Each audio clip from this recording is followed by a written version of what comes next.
ഇത് കണ്ടോ, ഇന്ന് പൊതിച്ചോറാണേ. എനിക്ക് നല്ല സൂപ്പർ വാഴയില കിട്ടിയായിരുന്നേ. അപ്പോൾ പിന്നെ പൊതിച്ചോറുണ്ടാക്കാമെന്ന് വിചാരിച്ചേ. അങ്ങനെ നമ്മുടെ വാഴയിലയിലേക്ക് ചൂട് കുത്തരിച്ചോറും ചമ്മന്തിയും വെണ്ടയ്ക്ക മെഴുക്കുപുരട്ടിയും തോരനും കൂന്തൽ ഫ്രൈയും പിന്നെ നമ്മുടെ മാങ്ങയും ക്യാരറ്റും കൂടെ ചേർത്ത അച്ചാറില്ലേ, അതും മീൻ വറുത്തതും മുട്ട പൊരിച്ചതും വെച്ചേ. ഇനി നമുക്കിതൊന്ന് പൊതിഞ്ഞ് വെക്കാം. 3 പൊതിയാണ് ഉണ്ടാക്കിയത്. അങ്ങനെ ഞാൻ ഈ പൊതിച്ചോറൊക്കെ ഒന്ന് റെഡിയാക്കി വെക്കുന്നുണ്ട്. ഇന്ന് എല്ലാവർക്കും ഇവിടെ അവധിയാണ്. അത് കാരണം ഞങ്ങൾ വിചാരിച്ചു ഉച്ചയ്ക്ക് എല്ലാവർക്കും കൂടി ഇരുന്ന് കഴിക്കാമല്ലോ. അങ്ങനെ ഞാൻ ഇതൊക്കെ ഒന്ന് റെഡിയാക്കി പൊതിഞ്ഞ് വെച്ചിട്ടുണ്ട്. ഇപ്പോൾ 11:30 ആയിട്ടുണ്ട്. ഇനി നമുക്ക് 1 മണി വരെ വെയിറ്റ് ചെയ്യാമേ. അങ്ങനെ ഞങ്ങൾ വെയിറ്റ് ചെയ്ത് ഞങ്ങളുടെ പൊതിച്ചോറൊക്കെ തുറന്നേ.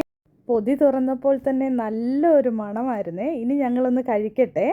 12:56 ആയതേ ഉള്ളൂ. ഇനി വെയിറ്റ് ചെയ്യാൻ വയ്യ. അപ്പോൾ ഞങ്ങൾ കഴിക്കട്ടെ. Thank you for watching. സൂപ്പറാണേ.